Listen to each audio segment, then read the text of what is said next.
Hi friends, వంకాయ curry ఎప్పుడు రొటీన్గా చేసి బోర్ కొడితే అసలు ట్రై చేసిన చాలా సింపుల్గా అయిపోద్ది.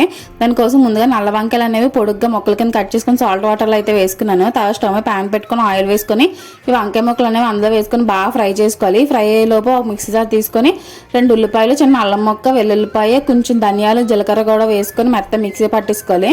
వంకాయ మొక్కలు అనేవి బాగా ఫ్రై అయిపోయిన తర్వాత పక్క తీసుకుని అందులో కొంచెం ఆయిల్ యాడ్ చేసుకుని మిక్సీ పట్టుకున్నాం కదా, పేస్ట్ యాడ్ చేసుకుని పచ్చివాసన పోయేదాకా బాగా ఫ్రై చేసుకోవాలి. తర్వాత ఇందులో పసుపు, ఉప్పు, కారం, జీలకర్ర పొడి, గరం మసాలా కూడా యాడ్ చేశాను. జీలకర్ర ధనియాల పొడిని కొంచెం యాడ్ చేశాను అనమాట, ఏదో ఫ్లేవర్ కోసం. ఆల్రెడీ కొంచెం మిక్సీలో వేసాం కదా. బాగా ఫ్రై అయ్యి ఆయిల్ పైకి తేలుతున్నప్పుడు ఇందులో నిమ్మకాయ సైజు చింతపండు రసం కూడా యాడ్ చేశాను. మీకు కావాలంటే మిక్సీలో కూడా వేసుకోవచ్చు చింతపండు అనేది. నేను ఇలా యాడ్ చేశాను అనమాట, అడుగంటుకుంటూ ఉంటాయి కదా అని చెప్పేసి.